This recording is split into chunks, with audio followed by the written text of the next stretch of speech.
Hey guys, Chris here from Carolot Farm. Good morning and welcome. This week has been all about establishing new routines. We have Shenanigans down here in the ring. He's waiting patiently. He has currently been turned out with Lady, our newest mini, and his buddy Rocky, but they come in to eat breakfast and he does not. So he's currently out there in the field, and the same is true for Snuggles. I'll show you her here. You know, Snuggles and Sweetheart have been turned out in our backfield, and Sweetheart comes in to eat, but Snuggles does not. Therefore, she is patiently waiting at the gate. So here we have Lady eating her breakfast. We've been feeding her in the stall. That's sort of our new routine. And then our usual two are out here in their lots. We have Sweetheart and Rocky. And so this week has been all about establishing new routines. You might be wondering why I have sectioned my minis off, because that's not something that I have been doing thus far. You know, all of my minis have been turned out together as one unified herd.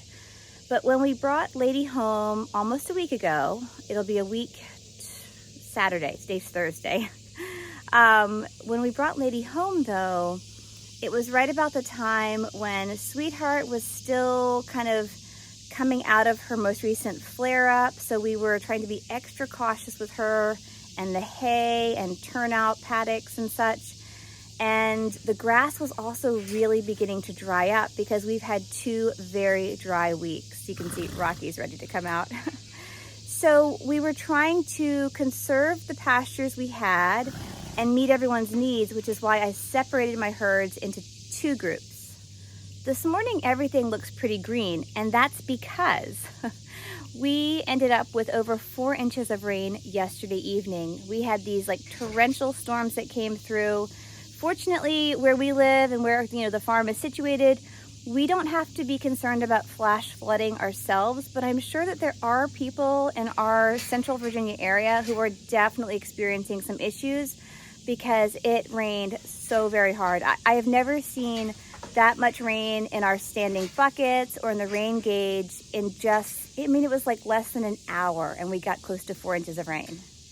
Even my farther back turnout, the one that sits just below the garden, has greened up a little overnight, and if we continue to get evening thunder showers, I think we'll be in good shape. However, if it dries up again, I know everything's just going to turn crispy and that'll be the end of it.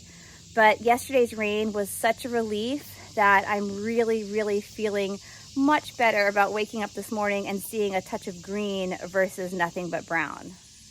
As we have been working to try to figure out Sweetheart's asthma and her flare-ups and what the triggers might be, we've done all sorts of things. We've gone with eliminating hay. We stripped our stalls. We've tried different medications. The vet's been out multiple times. And even with all of that, nothing seemed to be like the magic fix, right? And I get it. It's a much more complicated situation than that. But what I am beginning to suspect might be part of the root cause is clover. And I know the original vet that came out was suspecting that her slobbers were clover slobbers.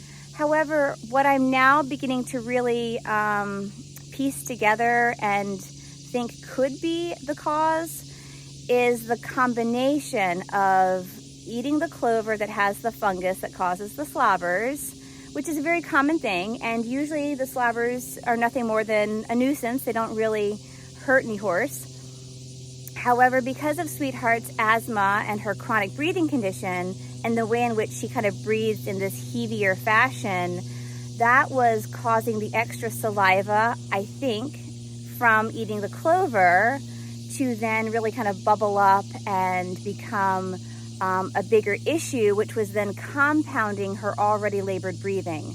So that's sort of what I'm beginning to come to. And I have noticed in this last week that on more than one occasion, after being turned out on this paddock, not only were her symptoms a little worse, but I have also noticed that Shenanigans, who's come over to hang out with me here, I've noticed that he has come in a couple of mornings with a bit of the slobbers. And there was a night when even Sweetheart and Snuggles as well were out here as we were kind of working to like move everyone around their paddocks. Snuggles also came in with the slobbers. So I am just beginning to wonder through my observations if Clover isn't playing a key role, because I am suspecting Clover could be playing, a big role here. That is one of the primary reasons why Sweetheart and Snuggles are in the back field. Well, it's the back lower side paddock. I call my things so many different things. I'm sure everyone's all confused, but they're in the little field that sits just below the garden because that seemed to have the least amount of clover in it. And the front field here where Shenanigans is currently turned out seems to have a fair amount. Now it's very short clover, everything has been grazed down, and so it's not tall and lush. But I think Sweetheart might be so sensitive given her chronic conditions that it doesn't take much to cause like a reaction and greater issues for her. So she and Snuggles have spent the bulk of the last week in their paddock, and my other three, Shenanigans, Rockstar, and Lady, have been out here in the ring. I'm not concerned about them and the little bit of clover. If all they have are the slobbers, that's not a big deal. It's just Sweetheart and her breathing condition, which can kind of be irritated and become more laborious due to the clover. Another reason I was originally putting Lady out here in the ring and the barnyard when I first brought her home last Saturday was because there has always remained a good bit more grass out in this particular turnout. And given the fact that Lady is still a bit thin, this is where she has been. My youngsters here, Shenanigans and his good friend Rockstar, they have also joined Lady, one, because the grass is good for them. Being younger and a little leaner, they could really benefit from whatever extra little bit of grass we still have. And two, they have proved to be the kindest, most gentle companions to introduce Lady to initially. I first started off by introducing Sweetheart, and Sweetheart had no interest in Lady, and Lady no interest in her. But Sweetheart was also more aggressive towards Lady, and after they spent many, many hours together and still remained separate, I figured, let's do something else. So I pulled out the boys, and the boys have been doing a really great job integrating with our new Lady. And so maybe next week I'll work on really getting everyone together, but I'm sort of holding off until one, my grass comes in better. Two, Sweetheart's asthma flare-ups seem to be a little more under control. And three, hopefully we don't have as much clover. So, I don't know. As always, I seem to have more questions than answers. And I think that's just part of being a horse owner. We're never gonna have it all figured out. And it's okay to not have it figured out as long as we're striving and really trying to do right by our animals. And so what I can say for Sweetheart is she's doing well, turned out where she is. Her symptoms seem to be much, much better this week. And I think I will continue to keep her in that back paddock for, a good bit of time, just until we can maybe even finish remedying our other paddock. I don't know if you saw the video, but we have sprayed one of our paddocks for weeds, and that spray not only will kill any sort of, toxic or noxious weeds, but it will also take care of the clover. And so once that paddock can be opened up, I'll have a larger area where I can turn Sweetheart out with her other, barn mates, I think. You can see here though, Sweetheart, her nostrils are ever so slightly flared, but there's no goo, no extra, bubbles. I'd say she's doing very well today. Her sides are relatively quiet. She's twitching from the flies right now, but she is not heaving any more so than normal. And I would say she's sort of come back to her average well-being. Here, Lady's come over to get some water. Sweetheart's interested. I was curious to see if she was going to pin her ears and really make a stink. I think her ears are maybe pinned a little bit, but that wasn't too big of a reaction. So just by slowly, you can see there, she's like, oh, I'm threatening, move along. Just by slowly having them in each other's presence at feeding time and other times such as this, I'm hoping will make their more formal introductions a little easier. but I did want to first make sure that her asthma flare-up was a little more under control. And we have our paddocks and turnouts figured out. You can see our stalls here got very wet when it rained yesterday. All of this was just the rain that blew in. But Rocky, I just noticed as he was making his way over here to lick Lady's bucket, I did notice that he also has a touch of the clover slobbers this morning. You know, no other symptoms, just the normal slobbers. But that definitely makes me, again, kind of feel a little more assured that the primary clover is out here in our front field and perhaps some in our barnyard. So that's where I'm going to try to keep Sweetheart out of for this next stretch. I want to show you something here. When I separated my horses, not only did I need to make sure that everyone had plenty of water, I wanted to make sure that all of my horses had access to a salt block. And because my horses had been together up until this point, I only had one salt block. But I fashioned a little something, and again, it's somewhat temporary, I think, but I want to show you because it might be helpful for you in a pinch. I went to the store and I bought one of the small little salt blocks. And I don't like to lay them out on the ground because they just melt away faster and the horses will paw at them. But this salt block here, I put in a bucket that I found around the farm that already had holes in the bottom, which allows the rainwater to drain out. And this has worked as a very, very helpful salt block holder for my horses in a pinch. And you can see I've just tied it to the fence here, but that was a quick little trick I wanted to show you. A bucket with holes can be a salt block holder. With Sweetheart's asthma flare-up, last week, and it continued, well, it started, well before last week, but it sort of wrapped up last week and early this week. With her flare-up, though, we were trying to, omit as many of the triggers as possible. And we were trying to really clean everything, the stalls, the hay, anything that could be causing any sort of airway issues for her in a flare-up. And so, sorry, I need to feed Shenanigans first and then I can talk. My horses are still very happy to come in and nibble on their hay. I have started putting it back in the corners now for the horses that are here in the front, Lady, Shenanigans, and Rocky. And they've been eating it pretty well the last couple of days. I think Lady's gonna be the boss of these little boys. Yeah, are you gonna tell them to move? I'm glad to see that she is feeling more comfortable coming in and around these little boys. She seems to be the more dominant, but she's still pretty gentle. She's got her ears back, but she's not being overly aggressive with Rocky there.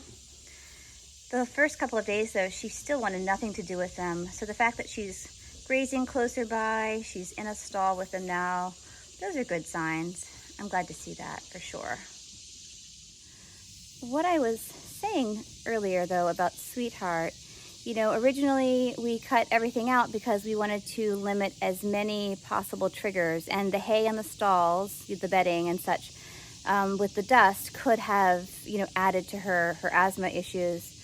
But after the last week or so, everything has really calmed down, and with the medications, which was the hope, we have really quieted the inflammation. And now that she seems to be back at her kind of normal status quo, I am beginning to give her a little bit of hay. However, I'm not feeding her in the stalls. The run-in that she's currently in has even more, access to fresh air. And I'm also making sure that we don't have bedding just, sitting here on the ground. So those are things that we have done, but I am beginning to slowly add back in hay, most primarily because my grass had been drying up. So, I kind of felt the need to give them a little more to eat.